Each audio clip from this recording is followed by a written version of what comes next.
Hello, ladies and gentlefers, and welcome to another episode of Claws and Controllers with your host, Grell. Oh, I'm sorry, this is my turn. It's me. Hi, Tori. Tori, what's that you're drinking over there? I don't really want to talk about it because it's pretty sleazy. I'm kind of drinking shitty Walmart pop because I had to lower my standards a little bit. I went in there knowing what I was wanting. It's kind of like when you go to a club and you're like, I know exactly the dude I'm going to pick up. I'm going to pick up a guy in dad jeans, but then you end up picking him up like a guy with his pants sagging around his ass.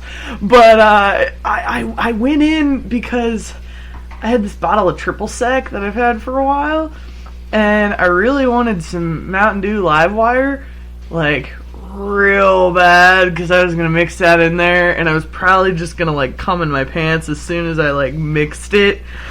But they didn't have any. They did not have any. And I'm like, you gotta be fucking kidding me. And I'm like, well, I'm not gonna settle for orange soda because that's really shitty, but I also don't want regular Mountain Dew. So then I'm like, why do you like fruit punch? That can't be that bad, dude. This stuff tastes like asshole. It tastes like Smarties and skid marks. Like, it's really bad. This stuff is really gross. But I also bought it and paid money for it. So I guess that makes me a whore. That's like if you're having, like, you give a prostitute money and then they're like, by the way, honey, I got AIDS. You're like, it's okay, I paid for it. It's like, I'm gonna do this anyway. Oh my god. So, yes, that's what I'm drinking. Oh. I'm drinking AIDS with prostitutes' AIDS. Right now, I'm actually drinking Red's Apple Ale. I've had a few of these, so, I mean, I'm not drunk or anything, but let's just say... Just enough to have some fun. Let's just say right now I have the Immune to Psychology special roll. So you won't be struggling when I'm snuggling. Oh god, that's right. We are going to talk about that. Apparently, I heard about. Apparently, this was like a couple of weeks ago, but I just learned about it that some T-shirt company, I forget which country they're from, they released a T-shirt that said it's not rape, it's a snuggle with a struggle. And they wonder why they're coming under a lot of fire for this. Right. We don't know what we did wrong. Oh no, you know exactly what you did wrong. Exactly. That's pretty messed up, dude. Well, I was even looking at it. Apparently, when they were taking the pictures of somebody wearing it, the model they were having wear it, the model before they put it on him said, "You're serious. I have to wear this. I have to pose with this shirt on." He didn't even want to do it. Well, yeah, I wouldn't want to. Why would? Because now, like, you look like a dick walking down the street. You know, people are like, "Hey, you're that asshole that wore that shirt. You gonna try and snuggle struggle me?" Like, I mean, look, I get having some shirts that, like, you know, are hilarious and offensive. But that's just taking it way too far. Yeah, that's a little messed up. That's really messed up. And speaking of messed up, I actually saw a game. It's really fucking freaky. I was watching some Markiplier videos, and if any of you guys love Let's Plays, Markiplier's great. And if any of you guys love hot guys, Markiplier is real great. Just putting that one out there. You want to meet him so bad. Oh my god, dude, and he lives in our state, man. Actually, he moved. Oh. When's my move-out date? When am I leaving Ohio? You're like, when am I leaving Ohio? Oh my god. And you just signed the lease. Damn it. Oh, man. Oh, I'm sorry, Tori. No, you're not. Yeah, he moved a while ago. You're not as sorry as I am. You know what? I don't really keep tabs. I probably should, though. Yeah. But anyway, he was playing this game called Five Nights at Freddy's, and it's really simple. Basically, what it is it's like this. It's called Freddy Fazbear's Pizzeria. It's kind of like a ripoff of Chuck E. Cheese. Okay. And you basically play as a security guard who works the night shift from 12 to 6 a.m. And basically, you stay in the room and you always look at the security cameras. You have a battery level, viewing the cameras takes up battery, using the security doors takes up battery, and using lights takes up battery. So you gotta conserve. But anyway, what's going on is the animatronic characters, Freddy Fazbear and his friends, they're left on what's called a free roam mode because because they say they don't turn them off all the time because their servos would lock up and they'd be broken. But the previous security guard leaves you a message saying, explaining all this, and he's like, "This is like Night at the Museum level shit." Yeah, kind of. And he's like, "We used to leave them on all day, but then there was the bite incident of '87." Yeah, it's kind of amazing how the human body can survive without the frontal lobe. And yeah, that was my reaction too. What? But anyway, he said now if these characters see you, they're going to think that you're a robotic endoskeleton without a costume on. And because a robot like this isn't supposed to be seen without the costume, it's kind of against the rules. They're going to probably try to stuff you in a Freddy Fazbear costume, which may not seem so bad. If it wasn't for that these costumes are filled with crossbeams, wires, and other animatronic parts that would cause injury and death. Oh my god, that's actually... Who comes up with these things? This is fucking hilarious, man. So yeah, you're sitting in the security room, and you're always constantly viewing the monitors to make sure where they're at, that they're not near you, and if they get near you, you have to shut the doors, but you can't keep them shut all the time, because if you run out of battery, the electricity in the whole place goes out, and it's game over. You're fucked. They catch you, and you're dead. Dude, that's shitty. Yeah, but the thing is it's so simple, it's just basically this point-and-click thing, but it's horrifying. Because if you don't do it fast enough, you're shoved in a freaking metal suit. And killed. Yeah, if I remember correctly... I can just imagine this. Like a freaking squirrel in like a baseball cap, like, oh, well, you're out of your costume, and just shoves you in... I don't remember all the characters' names. I know a couple of them. There's Freddy Fazbear himself. There's Chica Chicken. Oh god. One's a rabbit, and the other one's like this pirate fox. Which the fox is freaking scary because while the other animatronics, like, they just stand still when you look at them, if the fox comes running for you, you'll literally see it running down the hallway in the security feed towards your room, and if you don't fucking, like, close the door right away, it jumps in screaming, and it's like... Pirate Fox has some anger problems, man. Oh my god. Pirate Fox really didn't like you not wearing your costume. He's like, I'm wearing two costumes. I'm a fox and I'm a pirate. Why aren't you wearing any, you faggot? Oh my god. And it's scary. I want to play it. I really do. That would scare the shit out of me. Like, you're talking Silent Hill is scary. This would scare me. Yeah, but and just seeing Markiplier's reactions throughout the whole thing. Oh, I love his screams. Just as oh, it's hilarious. They're beautiful, and I would love to hear more of them. Okay, moving on now before I go into getting more sexually frustrated than you already are. Oh God. On with the news. Yeah. The first piece of news we have for you guys today is... dude, I totally remembered another news story. I'm sorry, I just thought about it, like, 10 minutes ago. So, anyway, go ahead, though, because now I got two. Just keep it in your brain. But the world must know. Well, they'll know after this one. Okay, alright. We'll alternate. Okay, we'll go. Okay. So... a few, during the week, I found out that the PlayStation 4 in the UK was on the hardware chart, for being, like, the top selling item. Mm-hmm. Well, Xbox One recently had broken that record because, Microsoft was really hammering out FIFA 15 for Xbox One, how...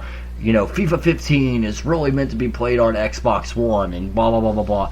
And because of their marketing and also the fact that during that campaign that they dropped the price of the Xbox One, it in the UK did break ahead of the PlayStation 4.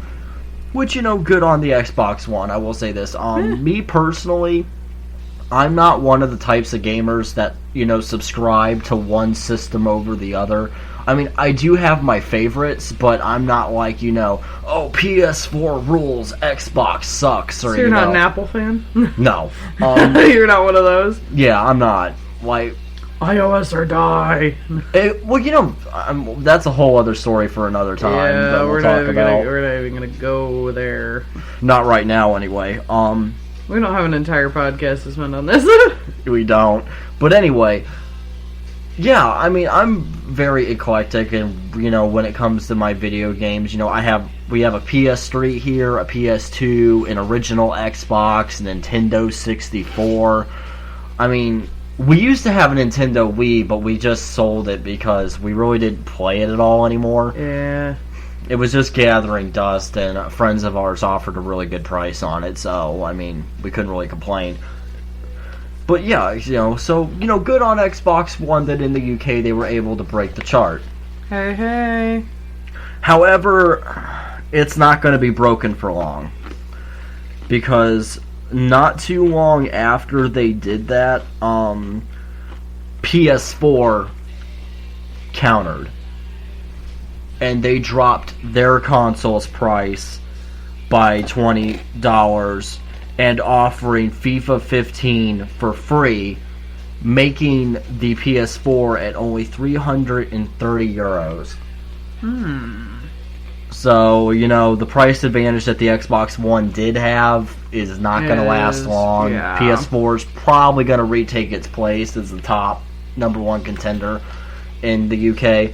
As I said, I mean, me personally, I don't care, about whole coming up on top or anything like that. Look, I have my favorites. Do I prefer Sony?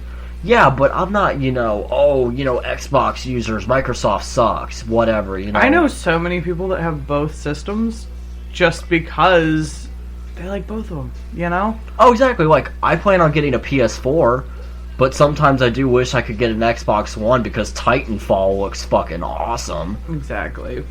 I mean, both consoles, I will say this. The one reason I love the original Xbox was the original Xbox had some of the most creative video games I'd ever heard of, like Blinks the Time Cat and stuff like that. What the fuck is that? It was a really awesome game. I'll have to show it to you sometime. I was actually planning on picking it up soon because our local game store has it. Oh, sweet.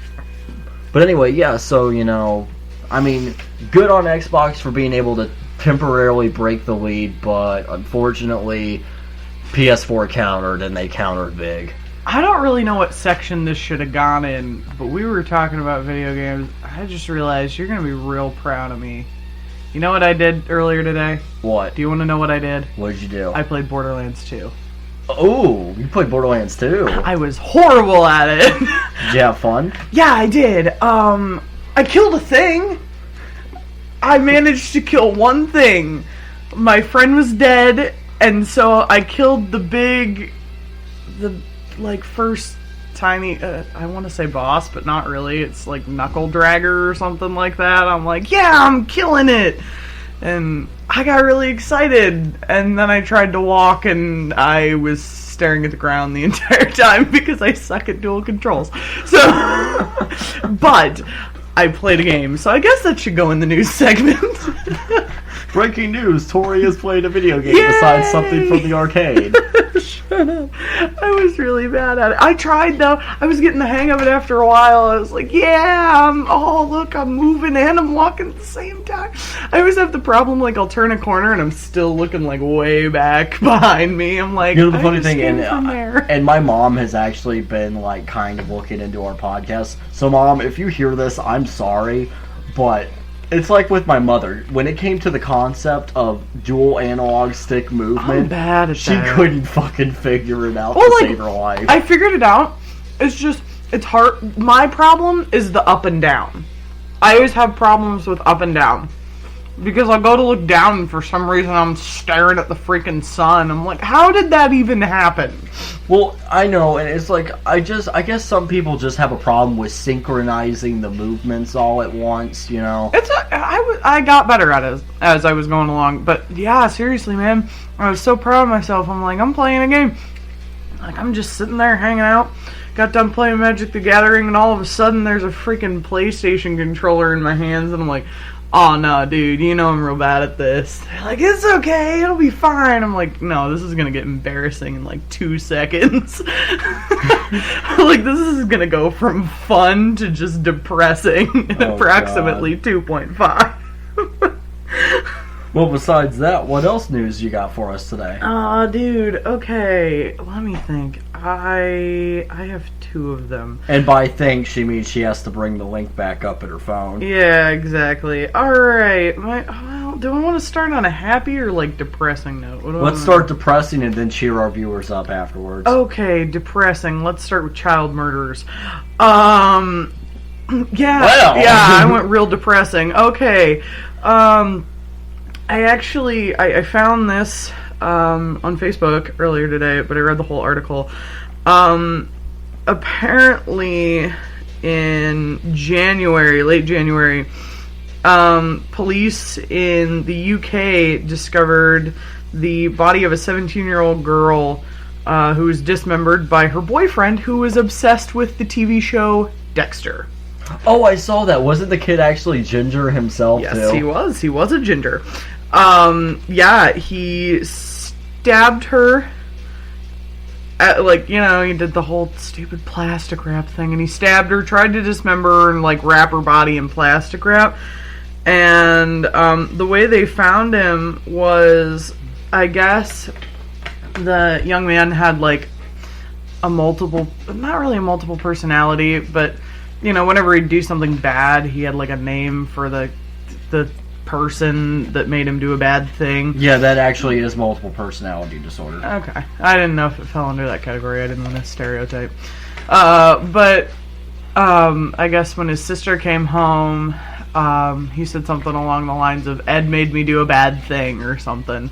And so they actually caught him. But yeah, he just got sentenced to 25 years in prison. The murder was premeditated. They just, he admitted that was completely premeditated. He had no remorse whatsoever when they gave him his sentencing, nothing. So this is pretty messed up. Wait, did he have no remorse, or did Ed have no remorse? I'm gonna go with it was actually him. He was probably just making up the multiple personality to try to get off with a guilty by not guilty because of insanity or something. I don't know. I really don't. And everybody feels different when they get enraged or things like that, or they do something that's out of their own personality. But it doesn't mean you have a completely different person living inside your body. But yeah. Well, I guess it's kind of geeky because it's. Yeah, exactly. So for all you kids that think, I could totally murder somebody and get away with it because so-and-so did it. No, exactly. It doesn't work that way. No, you won't get away with it. No, you won't.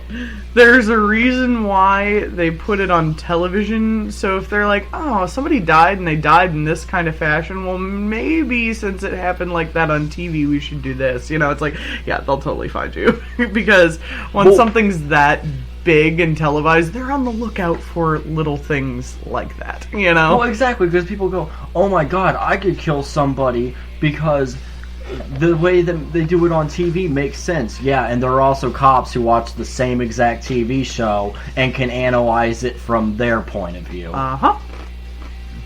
Yeah. Exactly. They're always one step ahead. Yeah. Okay, as for the next segment of news, just recently, screenshots for The Witcher 3, which is going to be released on Xbox One, PS4, and the PC. This is all you. I have no idea what the hell you're talking about right now. The Witcher 3 is like this awesome RPG game that's been around for a while. And actually, I have a screenshot that I can show you right now, Tori. That's what it looks like. Tell me that doesn't look gorgeous. That's awesome. Yeah, exactly. I mean, The screenshots that they're showing for this game look absolutely amazing. I think it's going to be... That's probably dual analog control, so I'd say I was going to try and play it, but... Well, I mean, me personally, I don't know a lot about The Witcher. I've had a lot of friends who played it, but most of the time, like, if I remember correctly, The Witcher was originally, like, just for the PC. Oh, and I didn't really have a PC, you know, that was really good at running games at the time. So, like, when it came to PC games, I really didn't know much. But yeah, I mean, I thought it was pretty cool. You know, they just released screenshots for it, and the screenshots looks absolutely amazing. I mean, this screenshot, it looks like there's a freaking griffin coming towards them, and it looks beautiful. So is that a griffin, or is that like? Oh, yeah, that's a griffin. See? Yeah, that's true. Okay. But yeah, for some reason I thought, because a lot of times they'll depict sphinxes with wings, so for some reason I thought it was a sphinx. Yeah. The Witcher 3 will be coming out in 2015. They haven't really released like an exact month or anything like that, but that's when they plan on bringing it out. God, that pop tastes like the inside of King Candy's asshole. It's horrible. It's real bad. We're gonna bring up a lot of possible Rule 34 here. You know what? Let's do this thing. I'm gonna review some Rule 34 later. No, that's what I'm doing it. I'm doing it. No, I'm just kidding. I won't review Rule 34. Okay, and for Mortal Kombat fans, Mortal Kombat X, which has been announced that it is going to release in April 2015 worldwide. It's not going to be one country's going to get it sooner. They plan on worldwide, all across the board. It's going to be released on April of 2015. Goro has been confirmed as a playable fighter for anybody who pre-orders the game. Huh. Yeah, and of course, anybody who's played the original Mortal Kombat remembers Goro, the huge dude with 4 arms that kicked all of our asses up and down the fucking.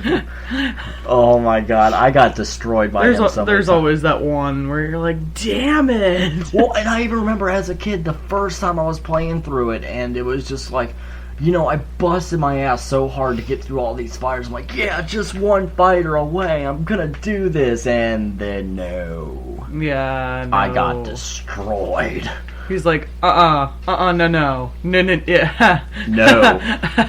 Especially when he just, like, grabs a hold of you. Yeah, he grabs a hold of you with, like, 2 of his arms, and then with his other 2 arms, he just, like, smashes the crap out of you. And I'm like, fair, man. It's like, not. It's not. Oh, my God. I did eventually beat it. After going through, like, 2 controllers, I eventually beat it. I did. Okay, it wasn't 2, but I did break 1 controller out of frustration. I threw a controller right up against the frickin' wall and it broke. Wow. That's my one thing. I love fighting games, but if I get stuck fighting one character for like 10 rounds, I lose my shit. Me too, buddy. Seriously, that's like one of the parts I hate in Skullgirls if you're playing story mode and you're stuck at the very end against Marie. Yeah. Oh my god, you're like, forget competitive first-person shooters. If you really want to lose friends, keep beating their asses in a arcade fighting game. I know. They will fucking hate you for the rest of your life. Friendship ruined. Just completely friendship ruined. Yeah, I have ended friendships over that. I have. It's so I don't know why it's fighting games over anything else, but it's like the most frustrating thing to get your ass kicked in. I had a boyfriend. That's the end of the story. No, no, I had a boyfriend, and we were playing Mortal Kombat. And as you guys know, arcade fighters are like the only kind of game I am actually good at. So I'm kicking his ass, and this is his game too. Like I had never played it until then. And I'm whooping his ass, and we had like this really nice night planned. He was salty as fuck the whole night. Like he was so salty. We go back home and I'm like, "Hey, honey, you want to stuck?" He's like, "Fuck you, fucking Mortal Kombat." I'm like, you know what? You need to get the fuck over it. He's like, "Can't believe you." I'm like, alright, I'm going to bed. Fuck you, you're salty as hell. That guy is salty. Holy shit. He was so mad at me because he thought I was lying to him because I told him, I'm like, oh, dude, I'm bad at video games. I'm not going to be good at this. And they're like, oh, no, this is a fighter. Never mind. I'm like, never mind. We're fine. He's like, you lied to me. You said you were bad at video games. I'm like, I am. Except for arcade fighters. I remember one time, me and my sister were at a restaurant with our family, and they had a Mortal Kombat arcade machine. Oh, no. And when I was a kid, I was totally mad. But now it's like, now that I'm older, I am so proud of her for doing this. She not only kicked my ass, but she fatality'd me. I forget what characters we were using, but we were playing on a map that had ceiling spikes, so the moment it said finish him, without even hesitation, she did the uppercut move and uppercutted me right into the spikes. Oh, dude! We were kids, and my sister brutally destroyed me in Mortal Kombat. Oh, it was beautiful. I don't know why. Yeah, you're right. There really is something about fighter games, though. Yeah, they really just bring out the hate in everybody. I know, right? That's like when you were a kid and you'd play rock, paper, scissors. You beat your friend enough and they were salty as hell. You're like, okay, here's how this is going to go. I want your oatmeal cream pie in your lunch, so we're going to play rock, paper, scissors for it. They're like, oh, yeah, dude. And you beat them like 7 times. They're like, no, best 19 out of 27. Like, you're like, dude, I have won this oatmeal cream pie 9 times over. Just give me the damn thing. They're like, no! They won't do it. And you're like, fuck it. And you just take it from them. You're like, I have won this. Do you have another news story for us? I do have another news story. This is another speculative one, but since we are approaching Halloween time, it's the spoopy season. I have an interesting news article for anybody who enjoys Disney Channel and Halloween.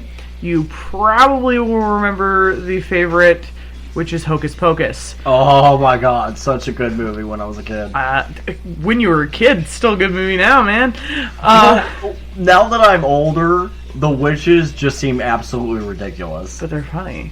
They are hilarious, but when I was a kid, they actually genuinely seemed a little terrifying. Like, I knew they were still funny, but they're like still seemed like a threat. They were still a little scary. Well, that was like the first in one of Disney's long lines of like horrifying films that still were a Disney movie, like Halloween Town. Like, my god, Halloween Town did have really horrifying Halloween Town was fucking scary. What was the other one? They had a bunch of like movies where they just tried to Twitches, was that one? That did exist, but I never saw it, so I I think I watched it like one time, like because my siblings wanted to watch it. But yeah, that was like the first in their line of trying to make horrifying, shit your pants, cry to your mom movies. But your mom's watching it like, this isn't scary. Fucking grow a pair, That was their first attempt. But anyway, there have been some talks of making a second one. A second Hocus Pocus? A second Hocus Pocus, yeah. Tina Fey, actually, who I am not a big fan of. I'm really not a big Tina Fey fan, like at all. But she's been talking about producing and also starring in a sequel to Hocus Pocus. But again, it's all still speculative right now. But that would be really cool. I mean, cool. Tina Fey frightens me enough to begin with, so I could foresee myself being horrified by this film still. Well, the only thing is just like, okay, if you're going to do a sequel to Hocus Pocus, where are you going to take it? Because, I mean, the first one had a very clear, well-defined ending. I mean, exactly. It really did not leave room at all for there to be a sequel. Well, you know what? That's... See, so many people do that. They're like, but there's a clear defined ending. There's no way they can make a sequel. Let's just talk about Pirates of the Caribbean for a moment, shall we? True. when they said they were coming out with the second one, I'm like, how the hell are they doing that? That first one was a completely contained storyline, and they're gonna grasp at the tiniest straw, and you're like, oh, I didn't even see that. How are we making 9 more movies out of that? Wow, you know, like, it's just, when they said they were making a second one, I'm like, that's okay, I'll totally stare at Johnny Depp in dreadlocks, but how? Just how? Like, how are you going to put him in that costume again for my viewing pleasure? Because if I don't believe in it, I'm not gonna fap as much to it.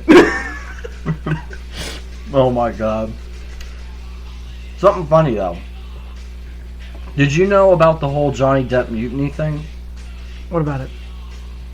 Apparently, a little girl wrote to Johnny Depp that she wanted pirates to help stage a mutiny against her teachers at school. So Johnny Depp dressed up as Captain Jack Sparrow, and some other actors came dressed as pirates, and they came to the girl's school to stage a mutiny.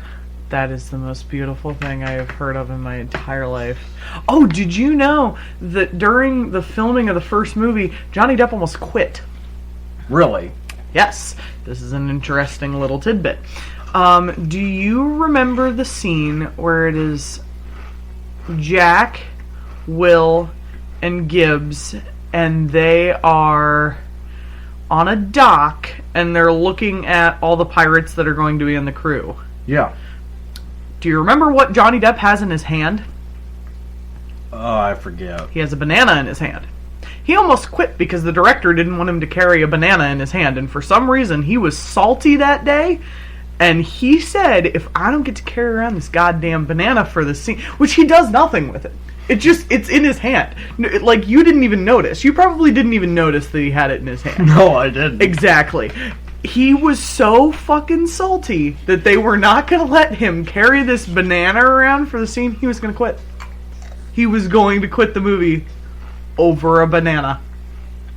Hey, it's Johnny Depp. Let him do what he wants. Hey, man, I know, right? Okay. Oh, I did another fun thing. I watched Repo. You finally watched Repo? Yeah, I finally watched Repo. And I loved it. I didn't watch the whole thing because I ended up playing Magic. Oh, we'll totally watch the whole thing, and we'll do that for a future Let's Review. It was real good, and I can't remember the name of the actor who actually plays the Repo Man, but I love him. Oh, he's awesome. Oh, dude, because when I was a kid, I grew up watching Buffy the Vampire Slayer, and he plays Giles. So, because it's part of my very early tween years, I can't get that out of my head, so every time I see him, I'm like, hey, fuck, man, it's Giles. Like, you know, it's just like, but, I got to this point because we were talking about Johnny Depp, and I thought about Sweeney Todd, and then I thought about him, because he was the original Sweeney Todd. Oh, hey, don't feel bad. I'm already going to title this episode Going on Tangents. Yeah, well, it was kind of funny because he makes a cameo in Sweeney Todd, and, they wanted him to do the cinematic version, but it would have cost more money to get him than Johnny Depp, and I think it would have started to cut into the Helena Bonham Carter budget too. Oh yeah, it totally would have. Yeah, exactly. Well, like, that's every Tim Burton movie needs Johnny Depp and Helena Bonham Carter. You just can't have a Tim Burton movie without it. It doesn't really need them. It just ends up with them. Like, it's funny because in interviews, Johnny Depp's been like, you know, in every movie I'm in with his wife, I, like, end up killing her. So I don't really know what he's trying to say to me, but I end up killing his wife in all of these movies. It's so true. I know, dude. Like, just think about it. How many movies has he killed her in? Oh my god. I don't even think I can count. Hang on. Sweeney Todd. Yep. Dark Shadows. Yep. I haven't seen Dark Shadows, but I do know he does kill her in it. Spoiler alerts, guys. Too late. What else? I like to ignore the fact that this movie even existed, but I think that happens in the shitty Alice in Wonderland. Okay. I like to ignore that movie was even created, to be honest with you. I mean, look, like, if you guys are... I've seen it myself. If you guys are fans of it, that's cool. We're not... if you found enjoyment out of it, absolutely fine. We just... it was just not our cup of tea. Okay. Yeah, no. Alice in Wonderland is my favorite story of all time. Always will be. And it just hurt deep inside my soul that was created. And it makes me really sad. And I was disappointed that Johnny Depp even signed on to do that, and I was even more disappointed that Alan Rickman signed on to do that movie. Oh my god, that's true, he did. I was very saddened by that. I was like, please, you seem like a man who makes good life decisions, but apparently not.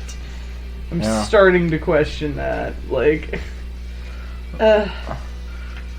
Well, now that we've gone on off all sorts of different roads with our news segment, I mean, our news segment just covered 35 minutes because of... Wow. Oopsies. But that's why you love us, folks. Yeah. Anyway, so now on to Adventures in Furry. And right now I'm actually wearing my spiked collar. Even though I'm a crux, I don't know why I wear a collar. But I'm whatever. wrapped in a blanket. The bird's a little cold. Yeah, you are. Anyway, but today's Adventure in Furry, we are going to talk about the one big stereotype that always, whenever somebody who's not a furry themselves knows about the furry fandom, the one stereotype that everybody goes to, that we're fursuit sex. Yeah. Oh joy, fursuit sex. Fur piles! Okay, one thing I'm going to say right off the bat, I actually have a fursuit. I have heat stroke enough just walking around in the damn thing. I can't have sex in that. I'm gonna fucking die. Seriously, I mean, I'm already... Autoerotic asphyxiation. Maybe that's why Within they 10 do it. minutes of walking around in my fursuit, I'm already sweating like crazy. Yours isn't even a full. No, it's a partial, and I'm already sweating like crazy. It's not exactly the easiest thing to breathe in. I mean, it's roomy in there for you to breathe normally, but if you're exerting yourself, you're going to be very short of breath while wearing one of those. Now, I am going to say, let's just put this out here. Yes, it does happen. Okay, but that's not what we're all about. Well, and for the people that do have fursuit sex, they've got like the early Chewbacca suit cooling system inside it for that reason, so they don't melt. Yeah. But the thing is like, and also though, it's not really even that big either. Like, I tried, just for the sake of argument, actually looking for fursuit sex videos just for a point of reference. And while, yeah, there's a good number, there's nowhere near the amount that you would expect. Yeah, that exactly. Would be there. I mean, yeah, as you said, fursuiters that have sex in their fursuits, that does happen. That number is there. But that is, like, nowhere near, like, the amount that people think that's what we're all about. Yeah. Oh, yeah. A lot of furries I know don't even wear fursuits. There's, honestly, and this is going to sound really messed up, you probably are more likely surfing the internet to find geriatric porn than you are to find fursuit sex. Like, that is just, like... geriatric porn. It's true, man. Like, that, you are probably going to find that more than you will find... fursuit sex. Exactly. So, it's really not, Let's just break it down to brass tacks real quick. Why do people think this? 1, Vanity Fair. 2, CSI. Really? That's where you're going to get your actual point of reference from? 1, we already know Vanity Fair always overblows everything that's topical in, today's culture and stuff like that. They always over-exaggerate and overblow anything. Because what do they want to do? They want to sell issues of their old-timey Viewpoint magazine that really nobody even gives a shit about anymore. I mean, really, ask a normal person on the street about Vanity Fair, and I guarantee you 9 times out of 10, they're not going to even know what the fuck you're talking about. No, unless they're like a metropolitan debutante, nobody reads it. Nobody cares. Yeah, nobody gives a shit about Vanity Fair. I mean, if it's in, the doctor's office and you're sitting there for 45 minutes, and you're like, oh, yeah, I'll read Vanity Fair. And also CSI. Okay, CSI is a good show. I love CSI. But it's fictional. It's fictional, and when they're going, and the point is they're doing stories to blow people out of the water to keep them drawn in to watch the episode. They're supposed to be outlandish. Exactly, so that's why when they heard about furries, and they wanted to incorporate an episode about furries, and they knew that there was kind of a sexual aspect to some furries, they wanted to make it all about that. Well, have you seen the episode with, like, the dwarf convention? Yeah. Yeah. It was horrifying. It was horrible, and I'm sure that anyone who's a dwarf who watched that was like, the fuck, this isn't what it's like. You know what I mean? Exactly. I mean, okay, maybe in some people's, like, hotel rooms and after con parties might have that, but you're not actually going to go to a furry convention where there's, like, people in fursuits dancing on stripper poles and shit like that. No. That doesn't happen. No. Okay, it wouldn't be a convention. It would be maybe, like, a meetup.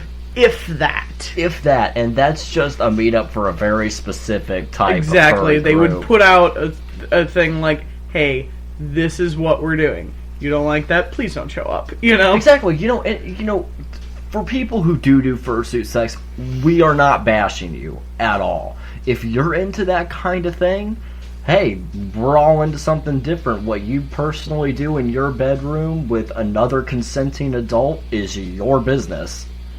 But I'm just tired of the stereotype. Like, in all honesty, like, when I was scrolling through my phone, I had a furry background. And one of my coworkers was walking by and saw it, and they're like, so you're into that fursuit thing? And I'm like, oh my god. I know, yeah. And I had to spend, like, 10 minutes fucking talking to this guy about how that's not what it's about. That there are people who do it, but the main reason for the furry fandom is the enjoyment of anthropomorphic art. Exactly. That is why we're here. It's an artistic community. It's an art community. And, I absolutely do, because I actually saw this misconceptions about the furry fandom little article where this lady who used to believe all of these things that people said negatively about the furry fandom decided to go to a furry convention herself and totally found that everything she was led to believe was a bunch of bullshit. Exactly. So she went to write an article about how awesome that furries were and that she thought the furry fandom was really cool and that all these misconceptions were just a bunch of bullshit. I mean, okay, is there a lot of sexual stuff in the furry fandom in general? Let's be honest. Yes. But you're looking at an internet community. There is sexual stuff in internet communities, period. Look up Rule 34. It's a very real thing, folks. Okay, I have done this experiment just for shits and giggles. Seriously, do look up Rule 34. You're gonna find some traumatizing things. Yeah, you'll be fine, though. Seriously, you're gonna be okay. But the nuggets of treasured internet gold that I have found from searching Rule 34, they'll last me a lifetime. They're just the joy that they bring me because they're so ridiculous. I have seen... Wait, what kind of joy? Like, haha, or... Oh, like, haha, but okay. a little bit of that last one. No, but seriously, I have seen the future of pornography, and it is iPhone porn. Wait, what? Yes, I have seen Rule 34. Someone drew a little chibi anime iPhone, and they had, like, USB ports and earphone, like, headphones, like, plugging into it and stuff, and the iPhone's like, oh, yeah, and it's like, oh, yeah, Siri. I'm like... Yes. I think I'm going to need a lot more beer after this one. Exactly. So, for all of you assholes that think that just because there's sexual content that that's what we're all about, I would just like to let you know all Apple users are fags. Yeah, I mean, if you're gonna make that leap that because there is sexual content in certain communities, and guess what? Every internet community is a bunch of perverts, then every community, period, is a bunch of perverts, because there's always a small group of people within those communities that has to sexualize everything. Oh, of course. That's just life. I can't look at a toaster without trying to shove something in it. I mean, of course we're going to make it sexual. Exactly. And so, I mean, yeah, so I guess iOS Put your users soup are in a my bunch of microwave. perverts now because somebody... Now, look. I will say this. Yes, as I said, there's a lot of porn in, the furry community. There's a lot of porn. But, Well, yeah. as I said, that's not all the community is, Actually, look into it yourself, people. I promise you, if you're not a furry, if you actually do some honest digging and not just going to, websites that are just dedicated to slandering everything, and look for yourself, I guarantee you'll find some stuff that will make you go, wow, this is more than what I was led to believe it is. I mean, I've been a member of the furry fandom for almost 10 years. Once I turn 22, it'll pretty much be 10 years, because actually when I first got into it, it was around my birthday. Mm-hmm. So yeah, almost 10 years. It's coming up. And yeah, as I said, there's a lot of sexual stuff in the furry fandom. There's a lot of sexual stuff in almost every fandom, period, on the internet. Have you seen the Sailor Moon fandom? Oh, yeah. I haven't personally gone looking for it, but I know about that road. Again, just found it on Rule 34. Yeah. You'll find if your you don't believe entire us about Rule childhood. 34, just Google Rule 34. Panty and stocking is kind of Rule 34 in and of itself. It creates its own Rule 34. Well, there is that scene between Scanny and Knee Socks where you just see their shadows and hear them moaning and stuff. Oh! Oh! Wow, that was a little loud. It'll be fine. But anyway, yeah, so I mean, just, that's just what I'm tired about. I'm tired about, the whole misconception that we're nothing but a bunch of sexual maniacs. The thing is, though, is you really want to look at it? I give you, if you, let's do a little experiment. Say you live in a neighborhood, and you have a good amount of families inside your neighborhood. A lot of, nice, decent people. I guarantee you, out of 20 of those households, there's at least one or two couples within that neighborhood that are probably into some really Super freak.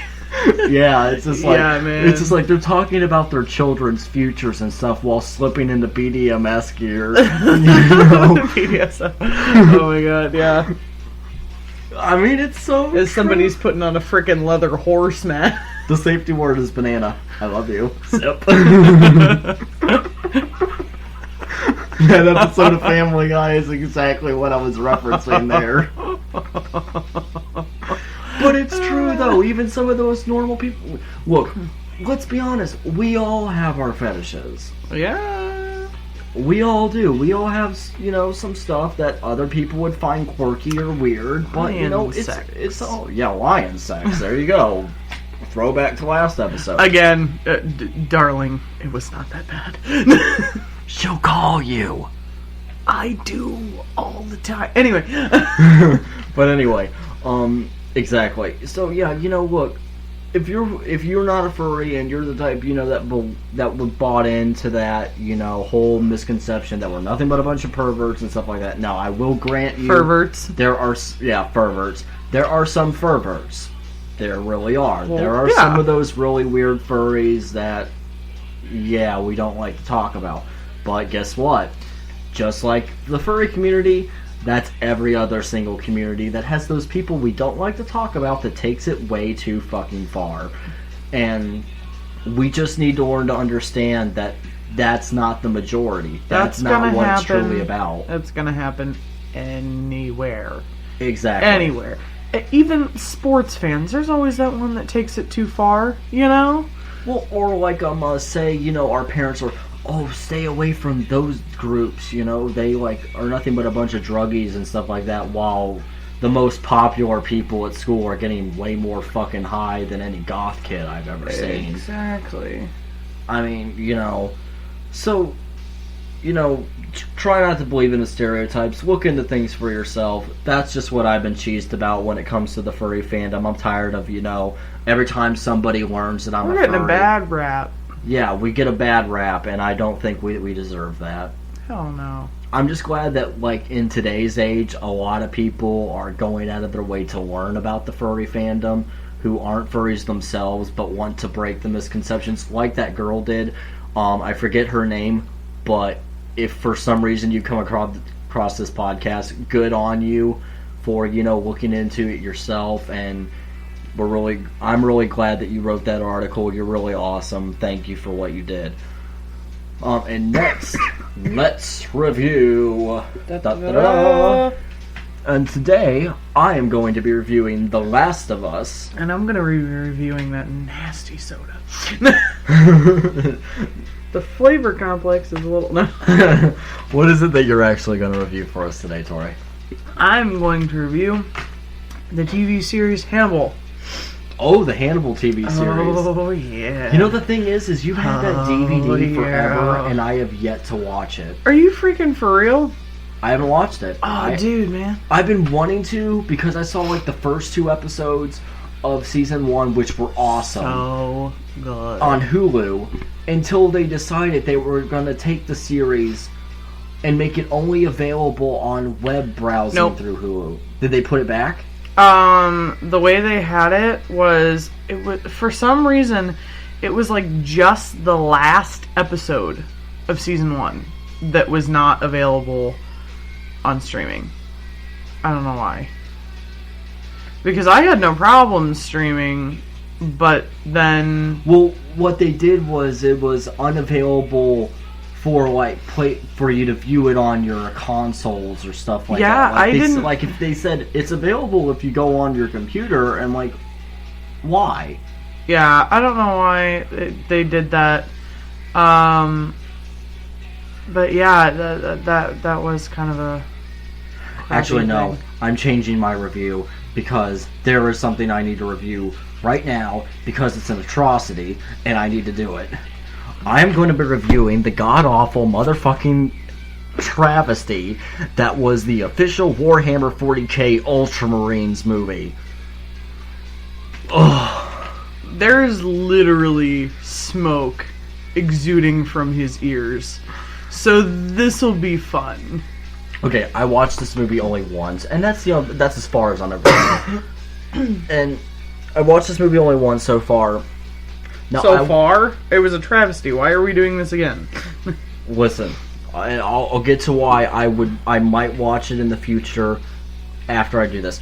Okay, one. The first thing that I just want to cover, I'm not going to break this down in story or whatever. I'm just going to mix mash this together because that's exactly what the movie was. It was a mix mash of whatever. The movie opens up, it's about the Ultramarines and stuff like that. The intro sequence, well voiced. Okay, the guy who did the intro sequence, who voice acted the intro sequence, he did awesome. He did a really good job. 2 things that pissed me off about the intro sequence. 1, when they were talking about like the enemies of the Imperium and how the only ones standing in their way are the noble Space Marines. What about the Imperial Guard or the Inquisition? Are you fucking kidding me? The Imperial Guard is on the front lines more than the fucking Space Marines are. The Space Marines, they're basically the special ops. Like, if the situation is dire enough, then they call in the Space Marines. But that's not until, like, a couple of million frickin' Imperial Guardsmen got killed first. Yeah. I mean, there's the Imperial Guard, the Inquisition. Yes, the Space Marines are badass, and I love the Space Marines. Dark Angels are personally my favorite. But the Space Marines are not the only line of defense for the Imperium of Man. Especially, as I said, the Imperial Guard, they're like the first ones to get sent in. It's not until like almost all of those bastards got slaughtered that the Space Marines get called in. That's why as much They're of like, the Space... oh, well, we're climbing over mountains of dead bodies, so maybe... We need to call the Space Marines. Yeah. I Who are you mean, gonna call? Space Marines! yeah. But, and I mean, I'm not making fun of Imperial Guard. I actually respect the Imperial Guard. I think the Imperial Guard lore is awesome. I love the Imperial Guard. Even though I'm more of a Space Marine fan, I have nothing but respect for the Imperial Guard when it comes to the lore of Warhammer 40k. Which is why I think saying that the only line of defense is the noble Space Marine, that was such a disservice. That was such a fuck you to any Imperial Guard player of Warhammer 40,000. And the thing is, they're dissing on their own shit, you know? And then... They're like, you know that canon and that lore that we wrote? Ah, fuck it. And you then, know? and they said, and the best of them all is the Ultramarines. Okay, fuck you. I'm sure almost every Space Marine fan said fuck you at that very instant. Now, I know a lot of people are going to go, oh, you're a Dark Angels fan, so you're just going to say Dark Angels are better. You know, okay, I will say that Dark Angels probably are better than the Ultramarines, but I'm not going to say Dark Angels. You know, honestly, who I do think is the best out of all the Space Marines? I think the Grey Knights are the best out of all the Space Marines. They work directly for the Inquisition. They have all of the best equipment from Terra itself. And all of the Space Marines and the Grey Knights were chosen from other Space Marine legions because they cannot be psychically affected by chaos. They are they are immune to being scared of chaos. They cannot be affected by chaos. How are they not better than the Ultramarines? Yeah. Don't get me wrong, I'm not bashing on the Ultramarines chapter. I'm not saying that the Ultramarines suck. I mean, I think they are way too overused by Games Workshop as an advertisement ploy, but I'm not going to say the Ultramarines are horrible, but they're not the best. As I said, if anybody, it's the Grey Knights. I mean, look, look, that's how honest I am. I'm even putting my own favorite chapter below these guys. As I said, I love the Dark Angels the most, but even I gotta be like, yeah, the Grey Knights are better. Yeah. Also, the animation of this movie was horrible. Look, I understand that the people who did this movie had little to no budget when doing it, which I think is stupid. If you were working under directly... Yeah, if you were working under directly Games Workshop, how did Games fucking Workshop, not have the money to put into the animation budget of this movie? You're telling me you can get these awesome voice actors, because they did get some really good voice actors. Even though I don't think they performed to the best of their ability, but they were there.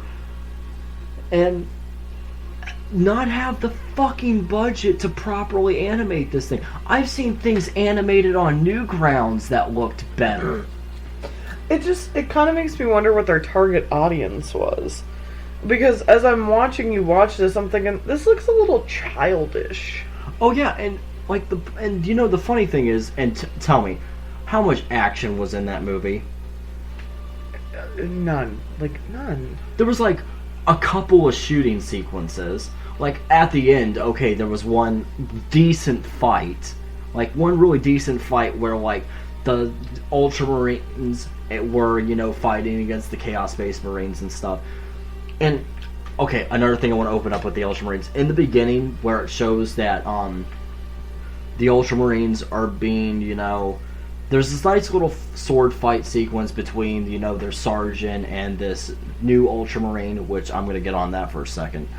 And they're sword fighting. You know, it was like a little training segment, that's fine. And, you know, he gets beat. The sergeant beats the lower guy, and it's all good.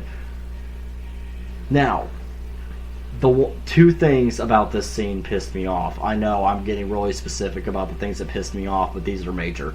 One, when the sergeant said, "You are going into battle for the first time as Ultramarines." No. No, no, no, no, no, no, no. Because before you can even become a full-fledged Space Marine, you have to serve at least 10 years. At least 10 years as a Scout Marine of that chapter. And I know what some people are going to say. Oh, well, they're referring to them being, now they're full-fledged Space Marines. No, they said the first time is Ultramarines. And even when you're just a Scout, you are still considered as important a member of that chapter. You're still considered an Ultramarine. Yeah, you're still considered an Ultramarine. You're not a full-fledged Space Marine, but you are still considered an Ultramarine. You're still considered a Dark Angel. You're still considered a Blood Angel, whatever. Even if you're just a Scout, you are still just as much an important part of that chapter as anybody else is. Well, yeah, it's just like playing second string. Exactly. And then when he had them pledge their oaths, and he holds up a Thunder Hammer, and he calls it a War Hammer. Now, okay, let's split hairs. A Thunder Hammer is technically a War Hammer, but let's look at it this way.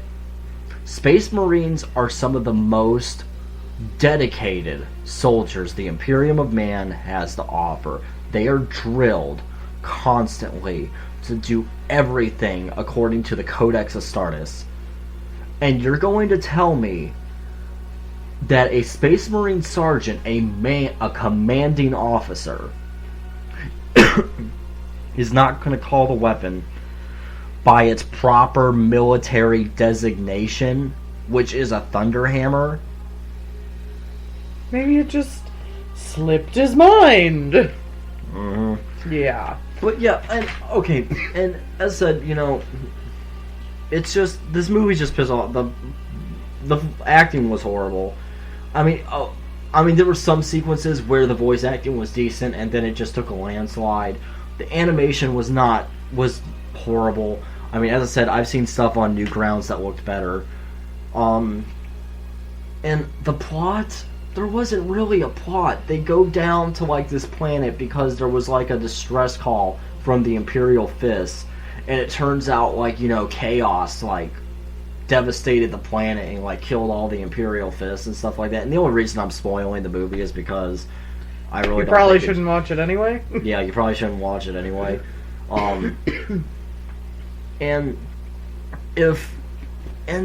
It's just, the thing is the movie shouldn't have even existed. If these are 10 brand new Ultramarines going on this planet, and this is who their enemy is. Their enemy was the Black Legion. These group of Chaos Space Marines have been fighting for 10,000 years. There is no way in hell that these 10 new recruits are going to hold their own against these people. That's a load of shit. Let's just, I know I'm saying let's be honest a lot in this episode, but it's true though. They're not gonna these recruits aren't gonna hold their own against the Black Legion. Are you kidding me? No way. That's like sending flag football players that are 5th graders to play against NFL players. There's only one reason. I'm not even going to go on any further. I know some people are going to say, well, this was a pretty unprofessional review on your end, but this movie was just horrible. This movie pissed me off so bad, I just could not tackle it in any objective manner whatsoever. The only reason I would ever suggest watching this movie is if you're with a bunch of Warhammer 40k friends and you want to have a bad movie night, then okay, here's your bad movie. Yeah, that's the equivalent of a B movie for us. and I'm just gonna say this one thing. To anyone who says, well, hey, it's the first Warhammer 40k movie, there could be better ones that could come out. There was a movie before this one that was way better. Do a little bit of searching on the internet. Trust me, this movie is pretty good. It's got low effects, but there was a fan-made movie that was made in Germany called Dom Nodus, Enemy Within, I have watched this and it's very good. Yeah, Tori has watched it with me. She actually really enjoyed the film too. And the funny thing is, this is a fan film, but it's actually put some of those weekend sci-fi channel movies to shame. Oh yeah. You're gonna have to do some digging for it, and as I said, it's in German, so you're gonna have to also make sure that it has the subtitle files.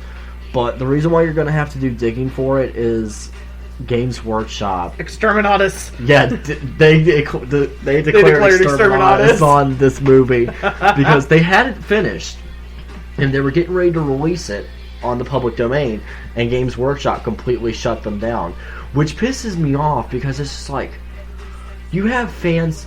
Now listen, I'm not saying Games Workshop should have just laid back and let them just release the movie, but you have this movie that's actually pretty good, made by fans who love what you do. Games Workshop had no excuse for why they couldn't have just bought the rights to the movie and released it under their own name. Yeah. They could have easily just did that, and they probably would have made a lot of money off of it. It was a good movie. Yeah. I mean, it wasn't anything spectacular, because as I said, it was a fan-made movie, but it was way better than the Ultramarines movie, by a long shot. And the movie stayed true to the lore. I mean, the few instances where I mentioned that Ultramarines broke lore wasn't even a quarter of it. They broke lore on so many occasions with that movie, while this fan-made movie, Dom Nodis, stuck completely true to the whole lore of Warhammer 40,000.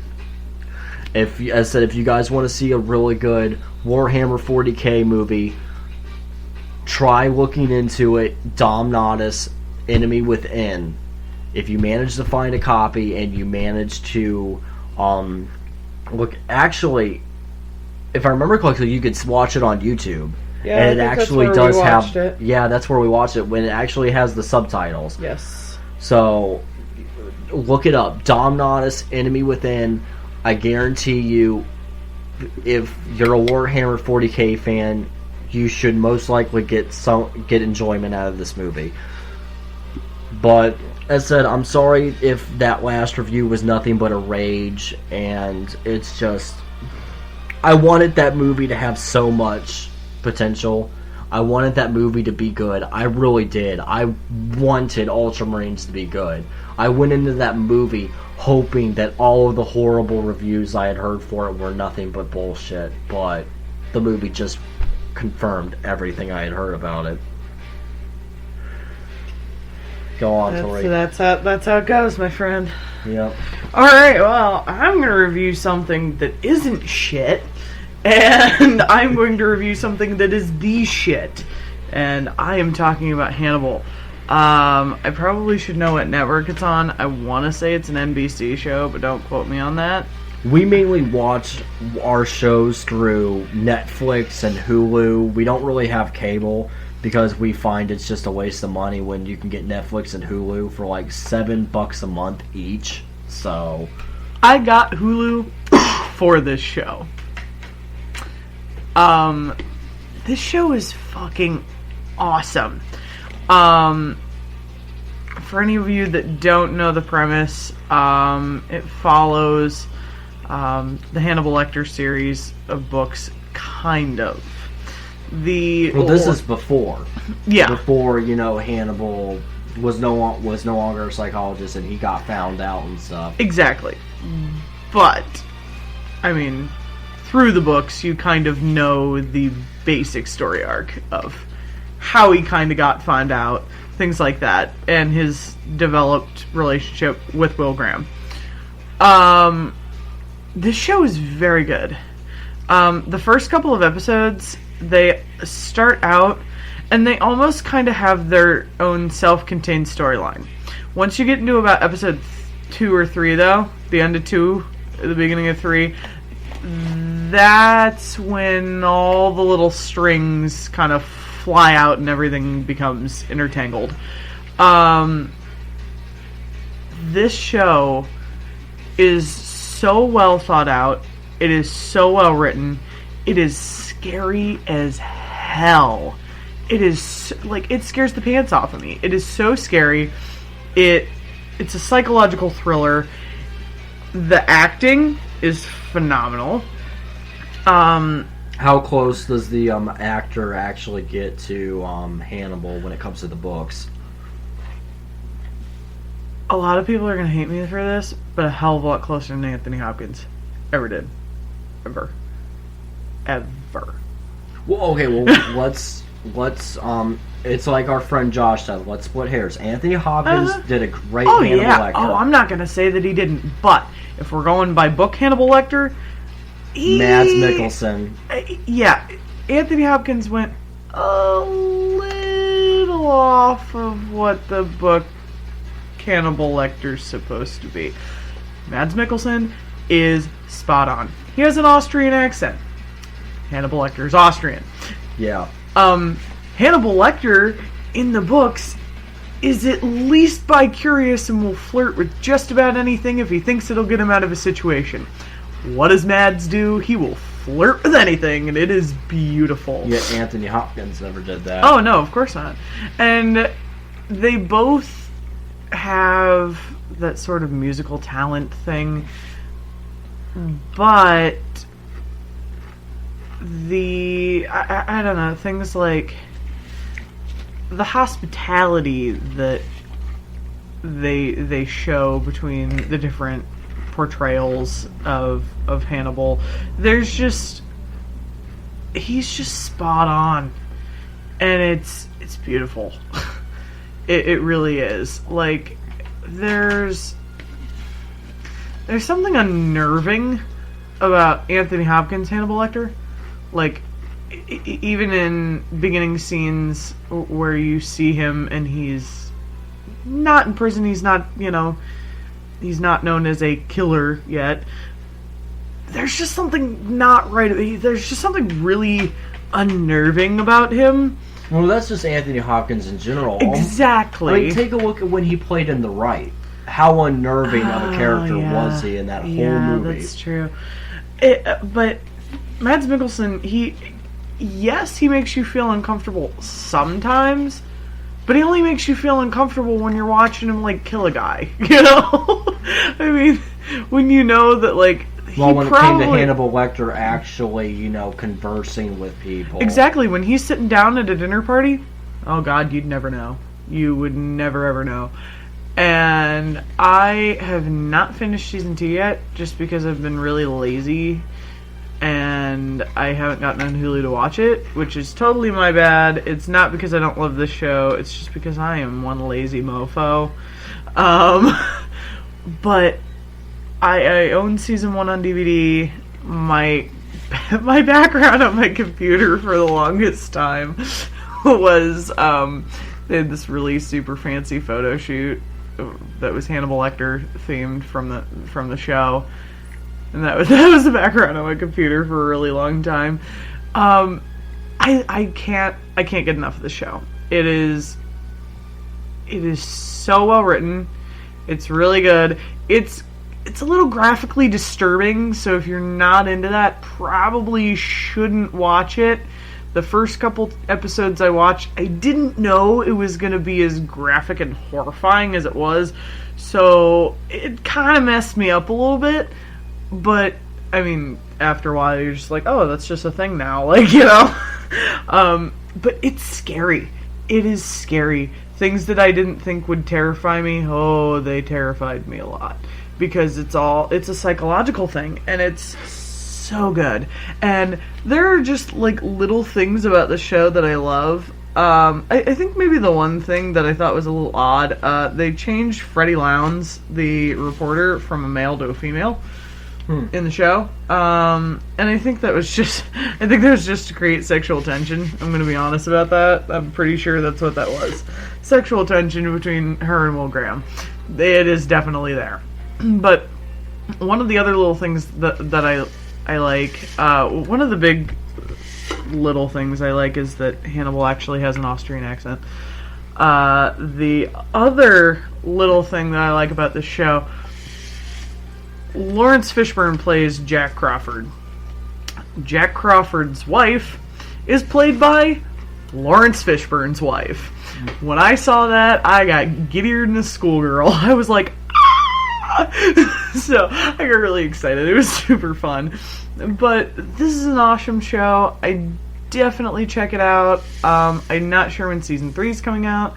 I know they're gonna have a season 3 because, come on, it's Hannibal. Come on. If Once Upon a Time can get 9 seasons and fucking Elsa, I'm pretty sure that Hannibal can get a season 3. So, what's your rating? Oh man, my rating.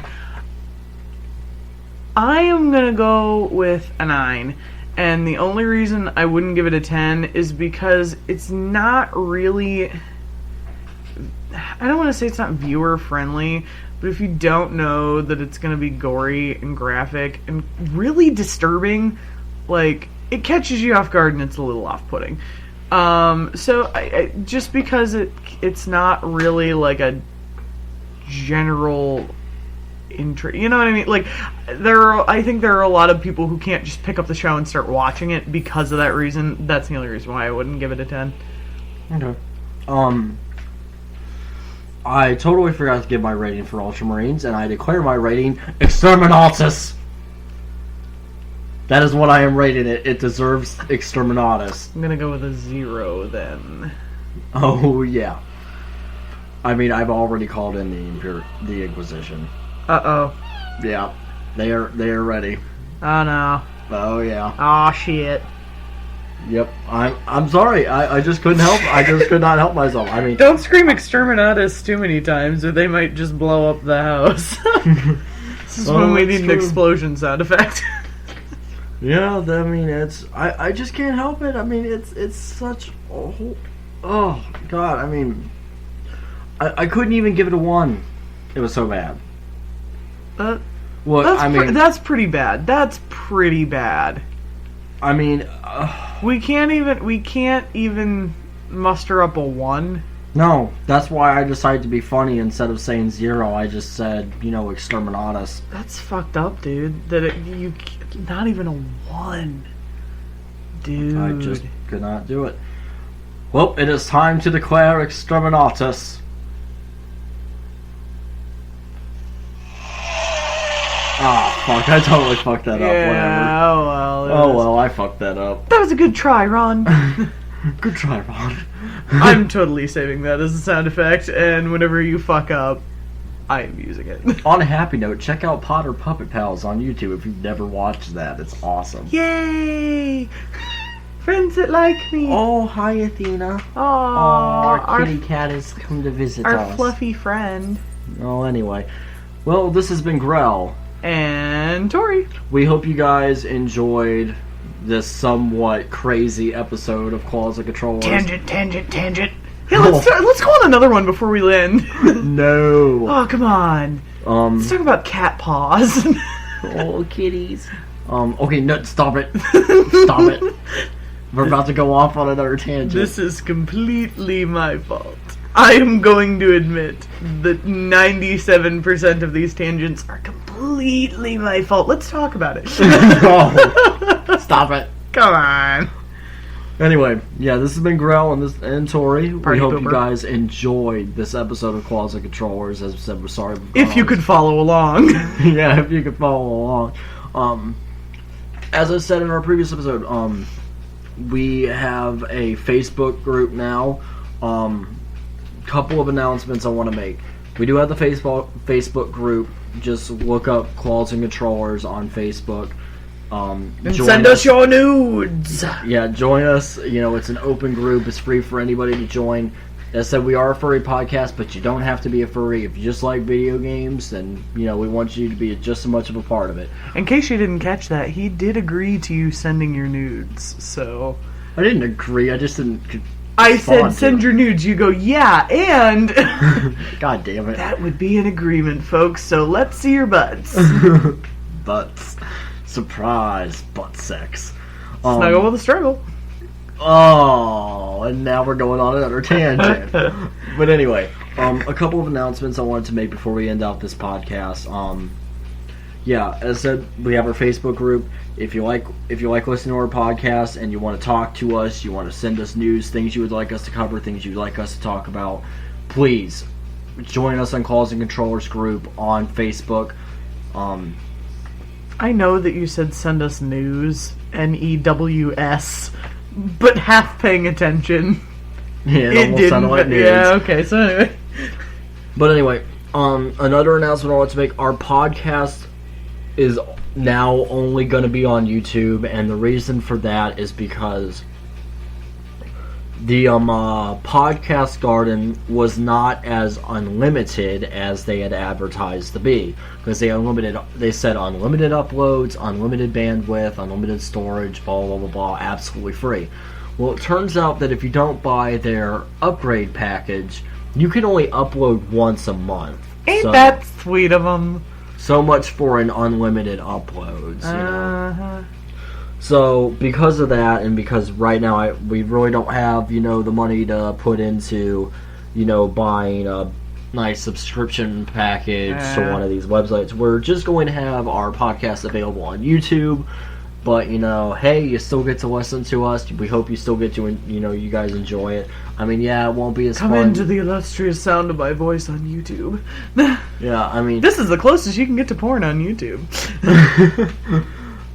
No, it's not. No, no, it's not. Not even close. Yeah, so, that but did happen, that we're not going to be on Podcast Garden anymore. We are going to be just on YouTube, but, we still plan on releasing our episodes at least once every 2 weeks. Sometimes maybe even once a week. It just depends on how our schedules are. Depends on how lazy of a mofo I'm feeling. It took me about 4.5 hours to wake up for this shit. Yeah, it did. I was waiting on you for like a fucking hour and a half. You know what? I want to talk about it. I was sleepy as fuck. But anyway, another thing that I want to talk about is I'm calling upon, the listeners that, if you like our podcast and you know people that you think would enjoy our podcast as well, please spread the word, share our YouTube podcast on Facebook. Stick it up on Tumblr. Stick it on, what's the other one? Twitter. Twitter? Can you do that on, like, LinkedIn or whatever? Yeah. Yeah, do it on that too. Put it on your blog, put it on your whatever the hell you want. If you guys are a fan of what we do, if you like spam what we do, us and I'll show you my boobs. Bad girl. Bad. Meow. But anyway, yeah. Sorry, I'm saying bye anyway a lot because we're going off on tangents. That's it. I'm titling this episode Endless Tangents. Tangent. But anyway. The tangent of eggs. And I just almost said it again. So yeah, if you guys like what we do, please spread the word any way you can. I love what we do. I love what we do too, and it's not necessarily to get internet famous or anything. We do this mainly for fun. I'm already internet famous. I'm a porn star. Okay. For real though, we do this for you guys. We do this for anybody who just strolls across and just wants something to sit down and listen to that's about furries and video games. And we do this because one, it's fun for us, and if we can provide entertainment to anybody while having fun, that's a bonus. And it'll be $29.95. No, it's absolutely free. Not for me, it's not. Maybe for you. You got low standards. I'm charging for mine. But yeah, we're here to entertain you guys. So, if you, as said, just, spread the word to anybody who you think might be entertained by our podcast. If you like what we do and people who would also like what we do, please spread the word and, bring people in to also listen to us. We'd appreciate it greatly. And if there's anything you guys want us to cover, an idea for adventures in the furry fandom, anything like that, hit us up. Seriously, we're always open for suggestions. Yeah, actually, and if you don't want to join our Facebook page, but you do want to email us personally, our email is clawsandcontrollers@gmail.com, all one word. So, if you want to email us with suggestions there, we are more than happy. I check at least once a day to make sure there's no new emails or anything like that. So, if you guys would rather hit us up on there instead of Facebook, any suggestions, anything you'd like us to cover, or if you would just like to say hi to us, we'll be more than happy to respond. We even have a conversation with you. Anyway, this has been Grell. Peace out. Have a good day.